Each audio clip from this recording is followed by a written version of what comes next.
Welcome to IAS రాజా ఆవుల.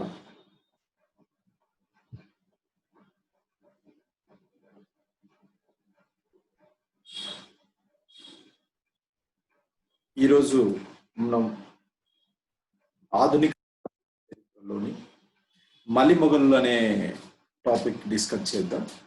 మలిమొగలు 1707 నుంచి 1857 వరకు పరిపాలించారు. ఔరంగజేబు మరణం తరువాత భారతదేశాన్ని పరిపాలించినటువంటి వాళ్ళను మలిమొగలు అంటారు. అంటే ఔరంగజేబు 1707లో మరణించాడు. 1707లో ఔరంగజేబు మరణించిన తర్వాత ఇక్కడి నుంచి 1858 వరకు పరిపాలించినటువంటి మొఘలు చక్రవర్తులు మలిమొగలు. మలిమొగలు దాదాపుగా 11 మంది ఉన్నారు. 11 మంది పరిపాలించారు. ఈ మలిమొగలు బహదూర్ షా 1 దగ్గర నుంచి బహదూర్ షా 2 వరకు, ఒకటో బహదూర్ షా దగ్గర నుంచి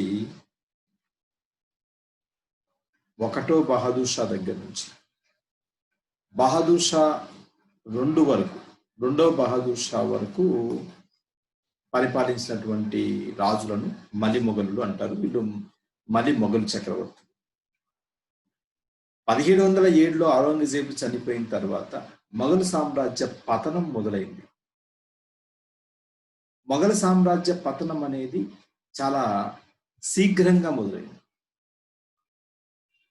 అంటే ఈ మొఘలు సామ్రాజ్య పతన బీజాలు ఔరంగజేబు కాలంలోనే మొదలయ్యాయని చెప్పాలి. ఎందుకంటే ఔరంగజేబు అవలంబించినటువంటి ఔరంగజేబు విధానాలు మొఘలు సామ్రాజ్య పతనానికి కారణమయ్యాయి అని చెప్పేసి అనేక మంది చరిత్రకారులు చెప్తున్నటువంటి అంశం. అయితే ఔరంగజేబు మరణం తరువాత ఒక సంక్లిష్టమైనటువంటి వ్యాధి మొఘలు సామ్రాజ్య హృదయాన్ని తాకి మిగతా భాగాలకు విస్తరించింది. మొఘలు సామ్రాజ్యాన్ని పతనం చేసింది. ఇక మొఘలు విషయానికి వస్తే, మలిమొగలు విషయానికి వస్తే, అసలు మలిమొగలు ఎవరెవరు ఉన్నారు అన్న విషయానికి వస్తే, ఇందులో మలిమొగలు మనము వరుసగా రాస్తూ వద్దాం. Bahadur Shah 1 ruled from 1707 to 1712. After the Bahadur Shah 1, Jahandar Shah, he ruled from 1712 to 1730. After the Jahandar Shah, Farrukh Shah,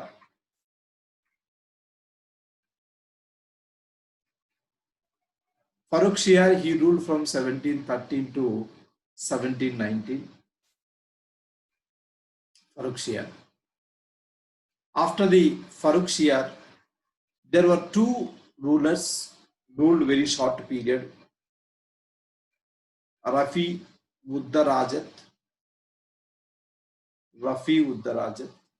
He ruled only 1719, few months. After the Rafi Uddarajat, Rafi Uddawla.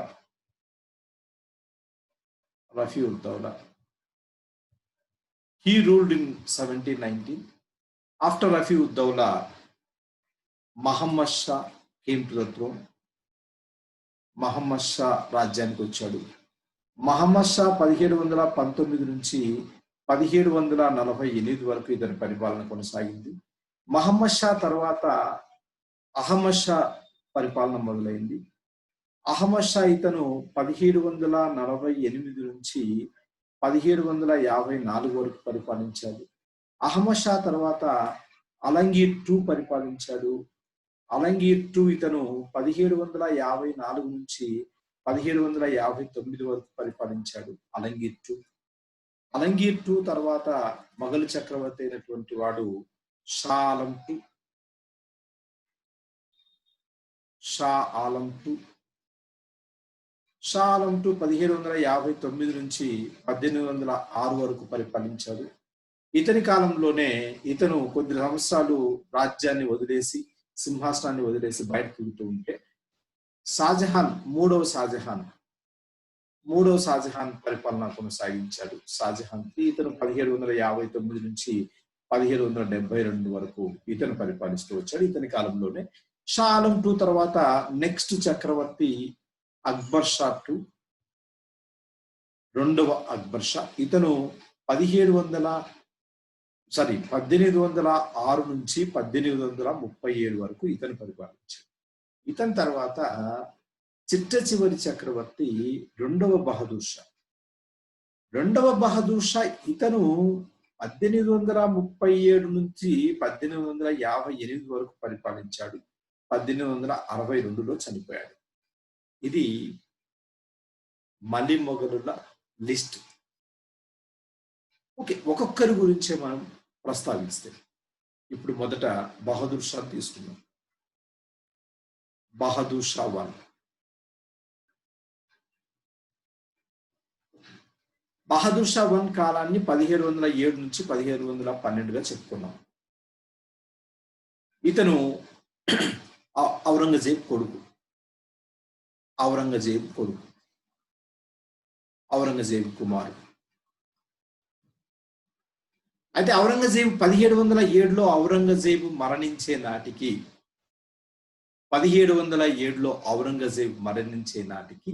అతనికి ముగ్గురు కుమారులు బతికున్నారు. ఒకరు మొయిజ్జాం, రెండో వాడు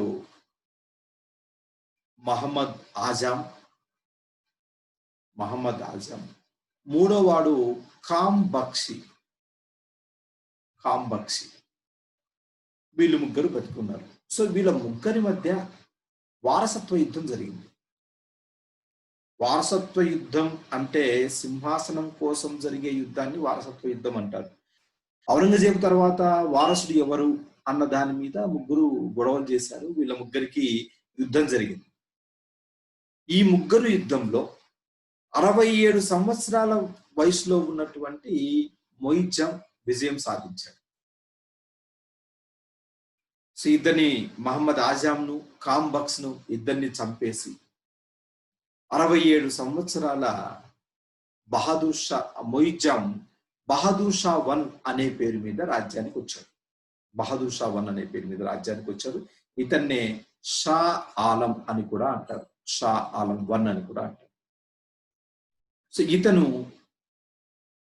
చివరి మొఘలు చక్రవర్తుల్లో, అంటే మలి మొఘలు చక్రవర్తుల్లో మొదటివాడు. ఇతన్ని బహదూర్ షా అంటారు. అంతేకాకుండా ఇతన్ని షా ఆలం 1 అని కూడా అంటారు. సో ఇతను ఔరంగజేబు విధానాలకు వ్యతిరేకంగా పరిపాలించాడు. బహదూర్ షా 1 పరిపాలించినటువంటి ఔరంగజేబు విధానాలకు వ్యతిరేకంగా పరిపాలించాడు.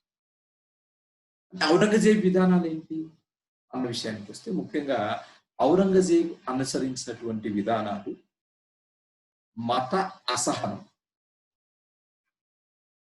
ఇది ఒకటి ఔరంగజేబు విధానం. రెండోది రాజపుత్ర విధానం. రాజపుత్రుల పట్ల ఇతను ఏ విధంగా మెలిగాడు. మూడోది దక్కన్ విధానం. దక్కన్లో ఎలాంటి పరిస్థితులు ఇతను ఎదుర్కొన్నాడు, ఎలాంటి విధానాన్ని అనుసరించాడు. ఇక నాలుగవది ఇతని కాలంలో జరిగినటువంటి తిరుగుబాట్లు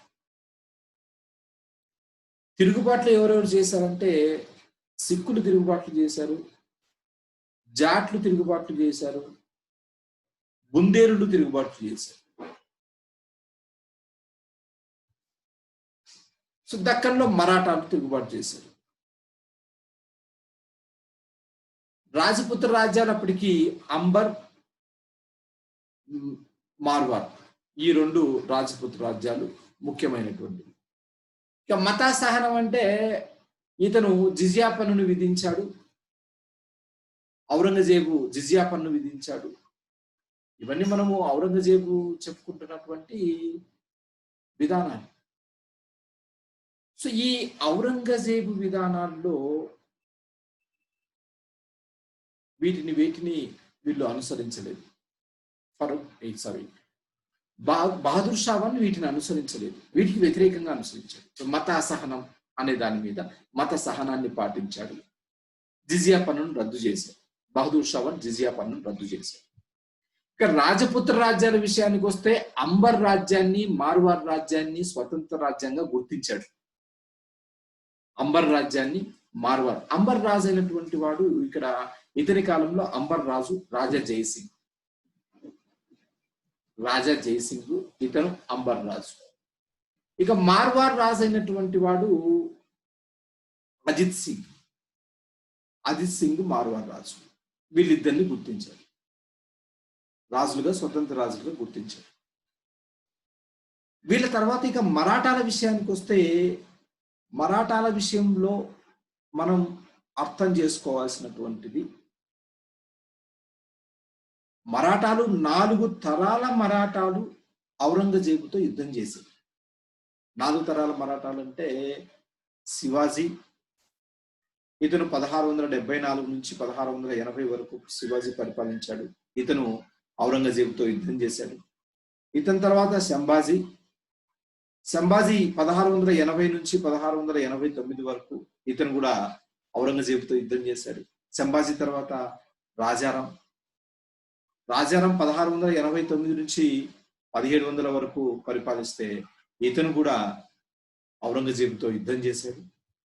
రాజారాం మరణం తర్వాత ఆయన భార్య తారాబాయి, అతని కొడుకు 2వ శివాజీ పేరు మీద తారాబాయి, ఈమె పరిపాలిస్తే 1707 వరకు ఈమె కూడా ఔరంగజేబుతో యుద్ధాలు చేశారు. అంటే ఔరంగజేబు విధానాలు, దక్కన్లో ఔరంగజేబు విధానాలు యుద్ధాలు. సో దక్కన్ విధానాన్ని అంటే యుద్ధాల ద్వారా రాజ్యాల్ని ఆక్రమించాలి అనేది యుద్ధ విధానం. దక్కన్ విధానం అనేది యుద్ధ విధానం. మరాఠాలతో యుద్ధం చేసి మరాఠాలను ఓడించి మరాఠా రాజ్యాన్ని ఈయన కైవసం చేసుకోవడానికి దక్కన్లో ఉన్నటువంటి రాజ్యాలన్నిటినీ జయిస్తూ వచ్చాడు. దక్కన్లో అప్పుడు ముస్లిం రాజ్యాలు ఉండేవి. దక్కన్ ముస్లిం రాజ్యాలన్నింటినీ జయించాడు. ముస్లిం రాజ్యాలు అంటే 5 ముస్లిం రాజ్యాలు, వాటినే దక్కన్ సుల్తాన్ అంటాడు. అహ్మద్ నగర్, బీజాపూర్, బీదర్, బేరార్, ఈ 5 రాజ్యాలను ఇతను ఓడిస్తూ వచ్చాడు. చివరికి సంభాజీతో యుద్ధం చేస్తున్నప్పుడు, ఔరంగజేబు సంభాజీతో యుద్ధం చేస్తున్నప్పుడు, మనం బహదూర్ షా అని చెప్తున్నప్పుడు ఔరంగజేబు విధానాలు చెప్పి ఇద్దరిని కంపేర్ చేస్తూ వస్తున్నాం. ఇక్కడ మనం అర్థం చేసుకోవాల్సింది ఏంటంటే ఔరంగజేబు వాళ్ళతో ఏ విధంగా ఉన్నాడు, బహదూర్ షా ఏ విధంగా ఉన్నాడు. 1689లో సంభాజీతో ఔరంగజేబు యుద్ధం చేసినప్పుడు సంభాజీని ఓడించి అతని కొడుకైనటువంటి సాహును జైల్లో వేశాడు. 1689లో జైలుకి వెళ్ళినటువంటి సాహు 1707లో బహదూర్ షా రాగానే బహదూర్ షా ఇతన్ని విడుదల చేశాడు, జైలు నుంచి విడుదల చేశాడు. సాహు జైలు నుంచి విడుదల అవ్వగానే అప్పుడు మరాఠా రాజ్యాన్ని పరిపాలించినటువంటి తారాబాయితో ఇతను యుద్ధం చేశాడు, వారసత్వ యుద్ధం చేశాడు. తారాబాయితో వారసత్వ యుద్ధం చేసి తారాబాయిని ఓడించి సాహు ఛత్రపతి అయ్యాడు. సాహు 1707 నుంచి 1748 వరకు ఇతను ఛత్రపతిగా కొనసాగాడు. ఇతను దాదాపుగా బహదూర్ షా దగ్గర నుంచి సాహు అనేటటువంటి వాడు 1వ బహదూర్ షా దగ్గర నుంచి మహమ్మద్ షా వరకు వీళ్ళందరికీ అంటే ఈ 1 2 3 4 5 6 6గురికి సమకాలికులు. ఎవరు? సాహు ఛత్రపతిగా ఉన్నారు. ఓకే, సాహు ఇక్కడ ఛత్రపతిగా కొనసాగుతూ వస్తున్నాడు. వారసత్వ యుద్ధంలో సాహును ఛత్రపతిగా చేశారు మరాఠా సర్దార్లు. ఇది అక్కడ జరిగినటువంటి విషయం. కానీ బహదూర్ షా మరాఠాల పట్ల అవలంబించినటువంటి విధానం ఏంటి అంటే, సాహును విడుదల చేసిన తర్వాత సాహును ఇతను ఛత్రపతిగా అంగీకరించలేదు.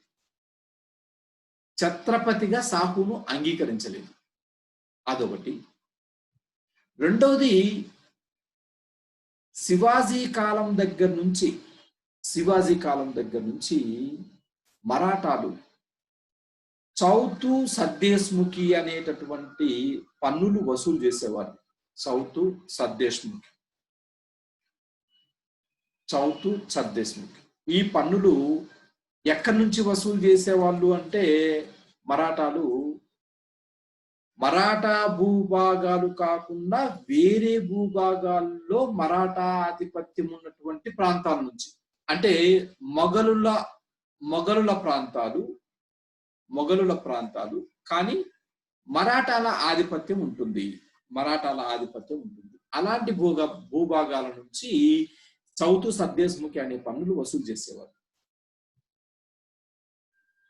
అంటే దీన్ని పూర్తిగా మనం అర్థం చేసుకోవాలంటే మరాఠాల పరోక్ష పరిపాలన, అక్కడ మరాఠాల పరోక్ష పరిపాలన ఉండేది. అక్కడ నుంచి చౌతు సద్దేశ్ముఖి వసూలు చేసేవారు. అయితే ఇతను బహదూర్ షా ఏంటి అంటే చౌతు వసూలు చేసుకోవడానికి అనుమతినిచ్చాడు, సద్దేశ్ముఖిని వసూలు చేసుకోవడానికి అనుమతినిచ్చాడు కానీ చౌతును వసూలు చేసుకోవడానికి అనుమతిని ఇవ్వలేదు. దీంతో మరాఠాల్లో అసంతృప్తి వచ్చింది.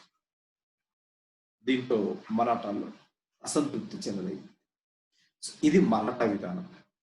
దీని తర్వాత మరాఠా విధానం తరువాత రాజపుత్ర విధానం ఏ విధంగా ఉంది, రాజపుత్రులతో ఇతను ఏ విధంగా స్నేహం చేశాడు అంటే ఆల్రెడీ మనం చెప్పుకున్నాం. మేవార్ మార్వార్ ఒక ప్రాంతంలో ఉండేవి. మేవార్, మార్వార్, అంబర్ ఇవి స్వతంత్ర రాజ్యాలుగా ఇతను గుర్తించాడు. సో అంబర్ రాజు జైసింగ్ అని చెప్పాము. జైసింగ్ను స్వతంత్రంగా ఇతను అంగీకరించాడు. మార్వార్ రాజు అయినటువంటి అజిత్ సింగ్ వీళ్ళిద్దరితో స్నేహ సంబంధాలు కొనసాగించారు. ఇది రాజపుత్ర విధానం, అతను అనుసరించినటువంటి రాజపుత్ర విధానం. రాజపుత్ర విధానం తర్వాత నెక్స్ట్ జాట్ల పట్ల ఇతను అవలంబించినటువంటి విధానం ఏంటి అంటే జాట్లు అనేవాళ్ళు ఒక తెగకు చెందినటువంటి వాళ్ళు. ఇదొక తెగ అన్నమాట, జాట్ తెగ. వీళ్ళు గోకుల్ దాస్ తర్వాత చూరమాన్ అనేటటువంటి నాయకుల ఆధ్వర్యంలో ఔరంగజేబు కాలంలో విప్లవాలు చేశారు. ఔరంగజేబు కాలంలో తిరుగుబాట్లు చేశారు. గోకుల్ దాస్ చనిపోయాడు, చూరమాన్ తిరుగుబాటును కొనసాగించాడు. చూరమాన్ను జాట్ల ప్లాటో అంటారు, ప్లాటో ఆఫ్ జాట్స్. ఇతన్ని ప్లాటో ఆఫ్ జాట్స్ అని అంటారు. అంటే జాట్ల ప్లాటో అంటే ఇతను గ్రీకు తత్వవేత్త.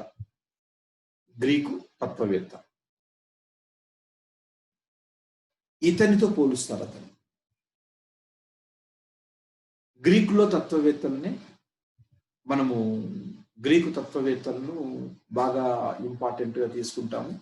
వీళ్ళు అంటే దాదాపుగా సోక్రటీస్ దగ్గర నుంచి ప్లాటో తర్వాత అరిస్టాటిల్, ఈ ముగ్గురు అక్కడ అత్యంత ప్రసిద్ధి చెందినటువంటి వేదాంతవేత్తలు. వీళ్ళనే ఫిలాసఫర్స్ అంటాం. ప్లాటో అనేటటువంటి వ్యక్తి ఇతను అకాడమీ అనేటటువంటి సంస్థను స్థాపించి అకాడమీ అనేటటువంటి రచన చేసి సోక్రటీస్ విధానాలను ఇతను అనుసరిస్తూ వచ్చి సోక్రటీస్ విధానాలను ఇతను డెవలప్ చేస్తూ వచ్చాడు, ప్రజలకు ప్రచారం చేస్తూ వచ్చాడు. అంటే ఒక గొప్ప వేదాంతి, ఒక గొప్ప మేధావి.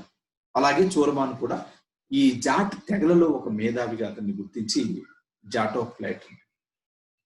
జాట్ల తర్వాత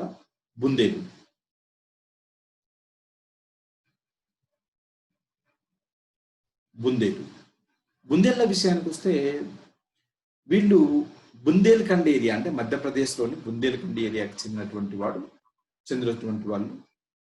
వీళ్ళ నాయకుడు ఛత్రసాల్. సో ఛత్రసాల్తో స్నేహం కొనసాగించాడు. చూరమాన్తో బహదూర్ షా స్నేహం కొనసాగించాడు. ఛత్రసాల్తో బహదూర్ షా స్నేహం కొనసాగించాడు. అయితే సమకాలీన రాజ్యంలో అప్పుడు సమకాలీనంగా ఉన్నటువంటి కాఫీ ఖాన్ అనే ఒక రచయిత, కాఫీ ఖాన్ అనే రచయిత, ఇతనికి తలపొగురు ఎక్కువ అని చెప్పేసి, అంటే బహదూర్ షా తలపొగురు ఎక్కువ అని చెప్పేసి సాయి బేఖాదార్, సాయి బేఖాదార్ అనే బిరుదునిచ్చాడు. ఈ బిరుదు ఎవరికి? బహదూర్ షా ఒకటో బహదూర్ షాకు ఈ బిరుదునిచ్చినటువంటి రచయిత కాఫీ ఖాన్. కాఫీ ఖాన్ అనేటటువంటి వాడు అప్పుడు సమకాలీన రచయిత. అయితే కాఫీ ఖాన్ మొఘలులను విమర్శిస్తూనే వచ్చాడు. ఇతను ఔరంగజేబును కూడా జిందా పీర్ అన్నాడు. అంటే బ్రతికి ఉన్నటువంటి ఒక సన్నాసిలా బతుకుతున్నటువంటి వాడు, ఒక సన్యాసిలా బతికినటువంటి వాడు అనేటటువంటి దాంతో ఔరంగజేబును అతను విమర్శించడం జరిగింది కాఫీ ఖాన్.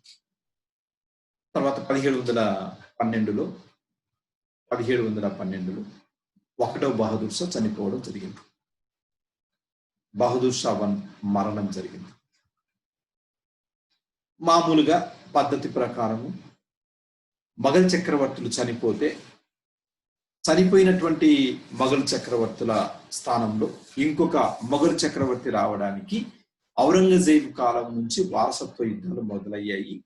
సో బహదూర్ షా కూడా వారసత్వ యుద్ధం ద్వారా వచ్చాడు. బహదూర్ షా మరణం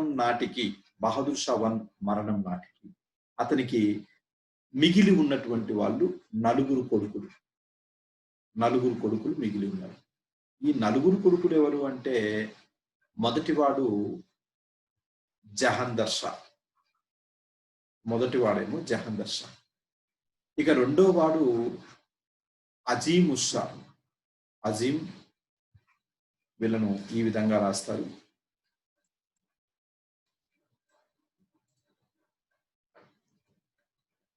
అజీం ఉస్సా. నెక్స్ట్ మూడో వాడు రఫీ ఉస్సా.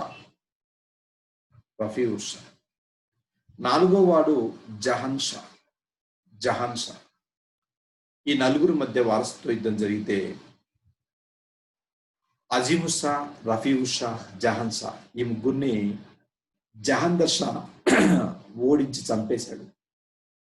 ఈ ముగ్గురిని చంపేసి జహందర్ షా జుల్ఫికర్ ఖాన్ అనేటటువంటి ఒక నోబుల్, జుల్ఫికర్ ఖాన్, ఇతను ఒక ప్రసిద్ధి చెందినటువంటి నోబుల్, కులీనుడు అంటారు. నోబుల్ అంటే కులీనుడు, అత్యంత ప్రసిద్ధి చెందినటువంటి కులీనులు అనేటటువంటి వాళ్ళు మొఘలు సామ్రాజ్యంలో ఉన్నత అధికారం. వీళ్ళే రాజరికాన్ని కొనసాగించే వాళ్ళు, రాజుకు మార్గనిర్దేశకులుగా కూడా పనిచేశారు. సో జుల్ఫికర్ ఖాన్ అనేటటువంటి ఒక కులీనుడి సహాయంతో రాజ్యానికి వచ్చాడు. ఇక్కడ నుంచి జహందర్ షా దగ్గర నుంచి వచ్చినటువంటి ప్రతి ఒక్క మొఘల్ చక్రవర్తులు అందరూ, అంటే జహందర్ షా దగ్గర నుంచి బహదూర్ షా 2 వరకు ఉన్నటువంటి మొత్తం మొఘల్ చక్రవర్తులందరూ ఇతరుల మీద ఆధారపడి జీవించినటువంటి వాళ్ళు, ఇతరుల మీద ఆధారపడి వీళ్ళు పరిపాలన కొనసాగించినటువంటి వాళ్ళు. మనం గుర్తుపెట్టుకోవాల్సింది ఏంటంటే, మొఘల్ చక్రవర్తుల్లో బహదూర్ షా ఒక్కడు మాత్రమే తన అధికారాలు స్వతహాగా ఉపయోగించుకున్నాడు. మిగతా వాళ్ళందరూ వేరే వాళ్ళ అధికారంతో వాళ్ళు రాజులుగా ఉంటూ వాళ్ళ చేతిలో కీలుబొమ్మలుగా కొనసాగారు. ఇది మనం అక్కడ అర్థం చేసుకోవాల్సినటువంటి అంశం. నెక్స్ట్ వీళ్ళ ముగ్గురిని చంపేసి జుల్ఫికర్ ఖాన్ సహాయంతో ఇతను రాజ్యానికి వచ్చాడు జహందర్ షా. జుల్ఫికర్ ఖాన్ ఎవరు అంటే అతను కులీనుడు. అంతేకాకుండా జుల్ఫికర్ ఖాన్ జహందర్ షా భార్య అయినటువంటి లాల్ కున్వర్ కు సన్నిహితుడు. లాల్ కున్వర్ ఈమె జహందర్ షా భార్య.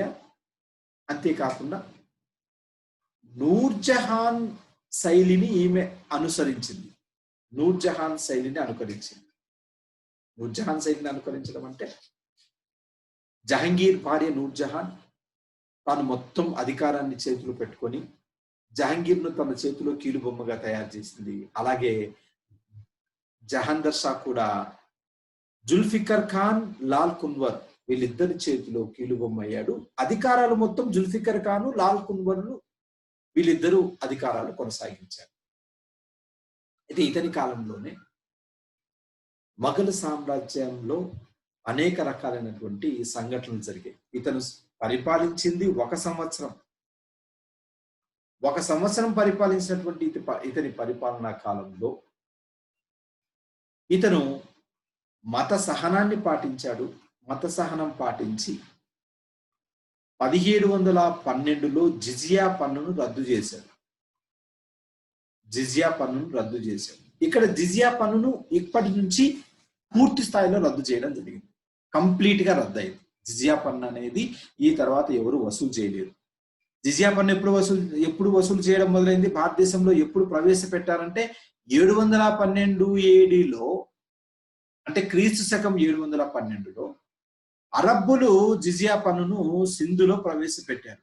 అరబ్బులు సింధును ఆక్రమించినటువంటి అరబ్ నాయకుడు ఎవరు అప్పట్లో? మహమ్మద్ బిన్ కాసిం. ఇతను జిజియా పన్నును భారతదేశంలో ప్రవేశపెడితే 1712లో జిజియా పన్నును జహాందర్ షా పూర్తిగా రద్దు చేశాడు. దీన్ని మనం గుర్తుపెట్టుకోవాలి. ఇతని కాలంలో జిజియా పన్ను పూర్తిగా రద్దయింది. అంతేకాకుండా యాత్రికుల మీద వేసేటటువంటి పన్నును కూడా ఇతను రద్దు చేశాడు. ఇక రాజపుత్రుల అంశానికి వస్తే, రాజపుత్రులతో ఇతను ఏ విధంగా కొనసాగాడు అన్న విషయానికి వస్తే, రాజపుత్రుడు అంబర్ రాజు జైసింగ్ కు ఇతను రాజా సవాయ్ జైసింగ్ అని బిరుదిచ్చాడు. రాజా సవాయ్ జైసింగ్ అనే బిరుదునిచ్చాడు. ఇస్తూ ఇతన్ని రాజా సవాయ్ జైసింగ్ అనే బిరుదునిస్తూ ఇతను ఇంకా ఎక్కువ అధికారాలు ఇస్తూ మాల్వాకు ఇతన్ని గవర్నర్ గా చేశాడు. అంటే ఎక్స్ట్రా అధికారాలు ఇచ్చాడు. ఇతనికి అదనపు పవర్ని ఇచ్చాడు, అదనపు బలాన్ని ఇచ్చాడు. మాల్వాకు గవర్నర్ చేశాడు. నెక్స్ట్ మార్వార్ రాజు అయినటువంటి అజిత్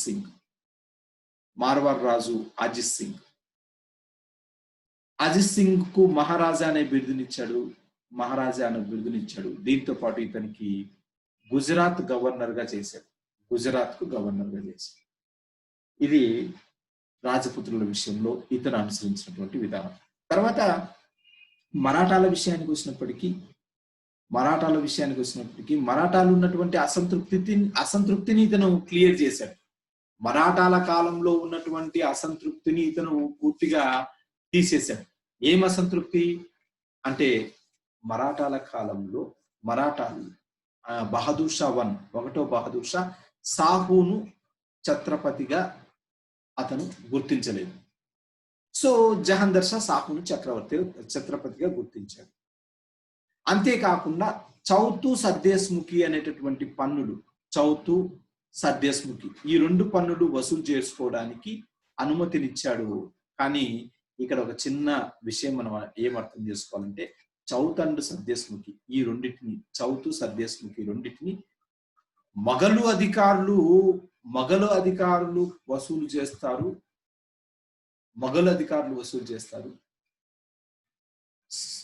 ఛత్రపతికి ఇస్తారు, మరాఠాలకు ఇస్తారు. అది మనం అక్కడ అర్థం చేసుకోవాల్సినటువంటి అంశం. తర్వాత సిక్కుల విషయానికి వస్తే, సిక్కుల విషయంలో ఇతను వ్యతిరేకతనే అనుసరించాడు. అప్పటికి సిక్కులు 10 గురువులు చనిపోయారు. లాస్ట్ గురువు గురు గోవింద్ సింగ్ 1709లో నాందేడ్లో చనిపోయాడు. ఇతని తర్వాత సిక్కుల 10 గురువులు చనిపోయిన తర్వాత సిక్కులకు నాయకులు వచ్చాడు. మొట్టమొదటి సిక్కు నాయకుడిగా మనము బండా బహదూర్ను చెప్పుకుంటాం. సో బండా బహదూర్తో శాంతి ఒప్పందాలు కొనసాగించాలని ప్రయత్నించి ఇతను విఫలమయ్యాడు. అది సిక్కుల విషయంలో జరిగినటువంటి అంశం. దీని తర్వాత మనకు సిక్కుల తర్వాత నెక్స్ట్ ఇతని కాలంలో జరిగినటువంటి మిగతా అంశాలు ఏంటి అంటే, సామ్రాజ్యం తక్కువ కాలమే పరిపాలించిన ఇతని కాలంలోనే మొఘలు సామ్రాజ్యంలో మూడు రకాలైనటువంటి గ్రూపులు, సమూహాలు ఏర్పడ్డాయి. అంటే మొఘలు ఆస్థానంలో తురానీలు, ఇరానీలు, అంతేకాకుండా హిందుస్థానీలు అనే మూడు రకాలైనటువంటి వర్గాలు ఏర్పడ్డాయి. తురానీలు ఎవరు అంటే, తురానీలు మొఘళ్ళ ఆస్థానానికి వచ్చి వీళ్ళు అత్యధిక అంటే ద హైయెస్ట్ పవర్, అత్యధిక అధికారాలు చేపట్టినటువంటి వాళ్ళు. వీళ్ళు ముఖ్యంగా ఎక్కడి నుంచి వచ్చారంటే ఖురాసన్ అనేటటువంటి ప్రాంతం నుంచి వచ్చారు. ఖురాసన్ అనే ప్రాంతం నుంచి వచ్చినటువంటి వాళ్ళు. ఇరానీలు పర్షియా నుంచి వచ్చారు. వీళ్ళు తురానీల కన్నా కొంచెం తక్కువ స్థాయిలో ఉంటారు. హిందుస్థానీలు ఎవరంటే వీళ్ళు భారతదేశానికి వచ్చినటువంటి ముస్లింలు, భారతీయ మహిళలను వివాహం చేసుకొని భారతీయ మహిళలకు ముస్లింలకు పుట్టినటువంటి వాళ్ళు హిందుస్థానీలు. వీళ్ళు సంకర జాతి అని చెప్పాలి. ఈ మూడు వర్గాలు ఇందులో తేలాయి.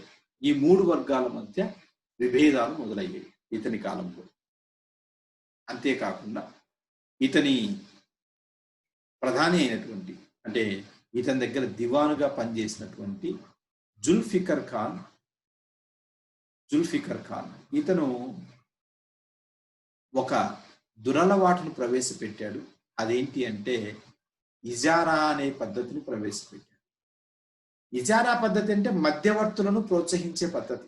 మధ్యవర్తులు వ్యవసాయం చేస్తారు, మధ్యవర్తులే పన్ను వసూలు చేస్తారు, మధ్యవర్తులు రాజుకు పన్నును ఇస్తారు. అంటే మధ్యవర్తులను ఇతను ఎప్పుడైతే ఎక్కువగా వాళ్ళకు దగ్గరికి తీశాడు, మధ్యవర్తులకు ఎక్కువగా అధికారాలు ఇచ్చాడు, అప్పుడు జహందర్ షా కాలంలో హింసా దోపిడీలు ఎక్కువయ్యాయి. హింసా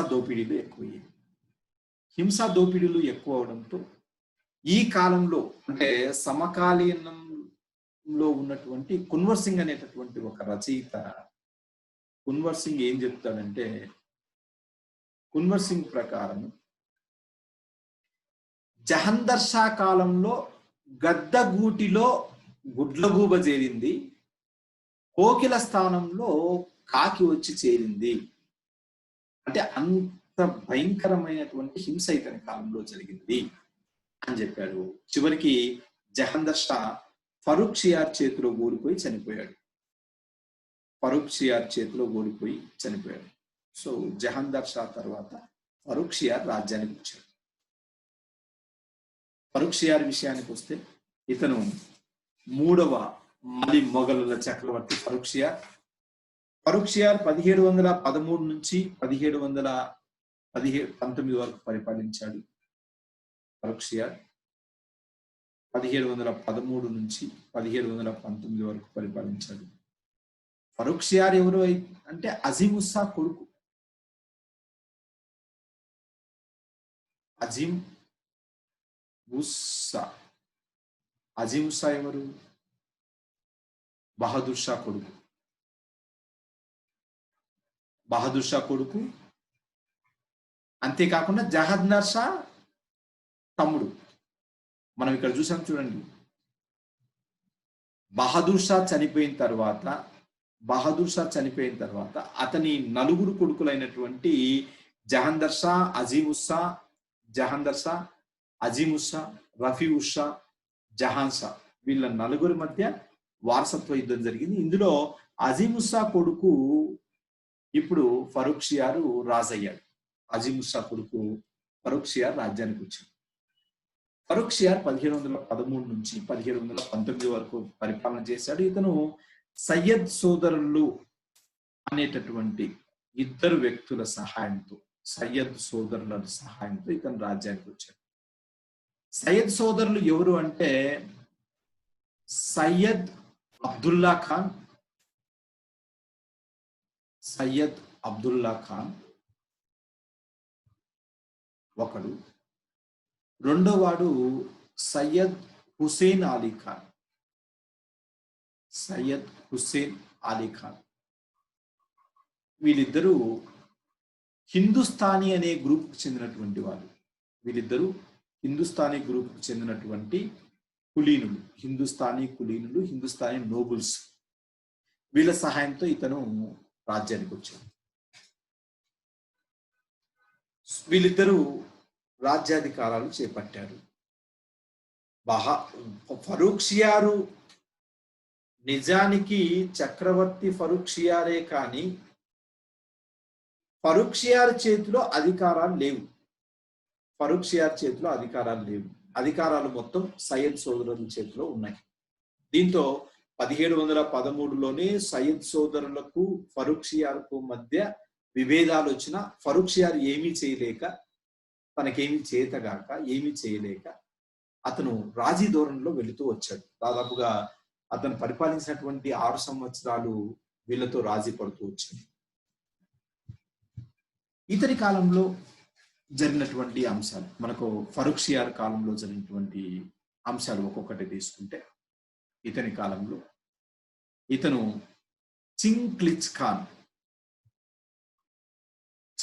ఖాన్ అనే తురానీ నోబుల్ను హైదరాబాద్ రాష్ట్రానికి గవర్నర్గా చేశాడు. అంటే హైదరాబాద్ నవాబుని చేశాడు ఇతను. ఇతనికే చింగ్లిజ్ ఖాన్కే నిజాం ఉల్ ముల్క్ అనే బిరుదుంది. నిజాం ఉల్ ముల్క్ అనే బిరుదునిచ్చాడు. ఇతను హైదరాబాద్కు నవాబుగా, మొదట గవర్నర్గా ఉన్నాడు, తర్వాత నవాబ్ అయ్యాడు. ఇది దక్కన్లో జరిగినటువంటి అంశం. దక్కన్ తర్వాత నెక్స్ట్ సిక్కుల విషయానికి వస్తే సిక్కు నాయకుడైనటువంటి బండా బహదూర్తో యుద్ధం జరిగింది. బండా బహదూర్ను 1715లో ఉరిదీశాడు. ఫరూక్షియార్ 1715లో బండా బహదూర్ను ఉరిదీయడం జరిగింది. దీంతో సిక్కులకు మొఘలులకు మధ్య వైషమ్యాలు పెరుగుతూ వచ్చాయి. అవి కొనసాగుతూ వచ్చాయి.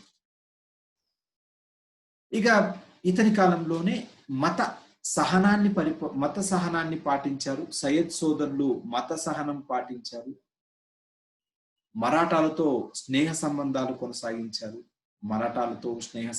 కొనసాగించారు సయ్యద్ సోదరులు.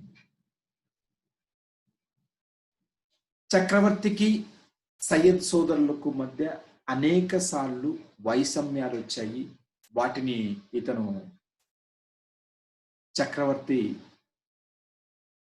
బేర్ చేస్తూ వచ్చాడు, అంటే వాటిని సహిస్తూ వచ్చాడు. చివరికి చక్రవర్తికి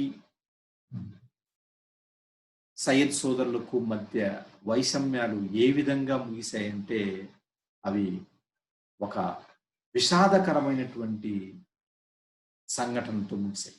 ఆ విషాదకరమైన సంఘటన ఏంటంటే ఫరూక్షియార్ మరణం. 1719లో ఫరూక్షియార్ను అత్యంత క్రూరంగా చంపేశారు సయ్యద్ సోదరు. అంటే ఫరూక్షియార్ను సింహాసనం మీద నుంచి లాక్కుంటూ వచ్చారు. తలకు కిరీటం లేదు, కాళ్ళకు చెప్పులు లేవు, మొత్తం డ్రెస్ అంతా చిరిగిపోయింది, బేర్ బాడీ. అలాగే లాక్కుంటూ వచ్చారు. కళ్ళు పీకించి అతన్ని జైల్లో వేశారు. చివరికి విషం ఇచ్చి చంపారు. సో ఇంత క్రూరంగా, అత్యంత క్రూరంగా ఇతన్ని ఫరూక్షియార్ను చంపేయడం జరిగింది. ఎందుకు అంత క్రూరంగా చంపేయాల్సి వచ్చిందంటే ఫరూక్షియార్ను ఆ విధంగా చంపేస్తే ఇక ఎవరు సయ్యద్ సోదరులకు తిరుగు చెప్పరు, ఎదురుండదు అనే ఉద్దేశంతో వాళ్ళు ఆ విధంగా చేశారు. ఫరూక్షియార్ తర్వాత సయ్యద్ సోదరులు రఫీ ఉద్దరాజత్ అనే అతన్ని రాజుగా మొఘల్ చక్రవర్తిని చేశారు. రఫీ ఉద్ దరాజత్. రఫీ ఉద్ దరాజత్. రఫీ ఉద్ దరాజత్ ఎవరు అంటే రఫీ ఉస్సా కొడుకు. రఫీ ఉస్సా. రఫీ ఉస్సా అంటే మళ్ళీ మనం వెనక్కి వెళ్ళాలి. బహదూర్ షా తర్వాత, బహదూర్ షా మరణం తర్వాత ఇదిగో ఇక్కడ రఫీ ఉస్సా. జహందర్ షాతో యుద్ధం చేసి చనిపోయినటువంటి రఫీ ఉస్సా కొడుకు రఫీ ఉద్ దరాజత్. రఫీ ఉద్ దరాజత్ ఇతను దురలవాట్లు ఎక్కువగా ఉండేవి. కొకైన్ అంటే మందు ఎక్కువగా తీసుకునేవాడు. ఎక్కువగా ఆ విధంగా ఆల్కహాలు, కొకైన్ ఎక్కువగా సేవించడం వల్ల 4 నెలల్లోనే ఇతను చనిపోయాడు. 1719 4 నెలల్లోనే చనిపోయాడు. ఇతని తర్వాత ఇతని తమ్ముడైనటువంటి రఫీ ఉద్ దౌలా. రఫీ ఉద్ దౌలాను సయ్యద్ సోదరులు సెలెక్ట్ చేసుకున్నారు. రఫీ ఉద్ దౌలా కూడా సేమ్ దురలవాట్లు ఉన్నటువంటి వాడే. ఎక్కువగా కొకైన్ మందు తీసుకోవడం వల్ల ఇతను కూడా 4 నెలల్లోనే చనిపోయాడు. ఇతని తర్వాత వీళ్ళు సయ్యద్ సోదరులు రోషన్ అఖ్తర్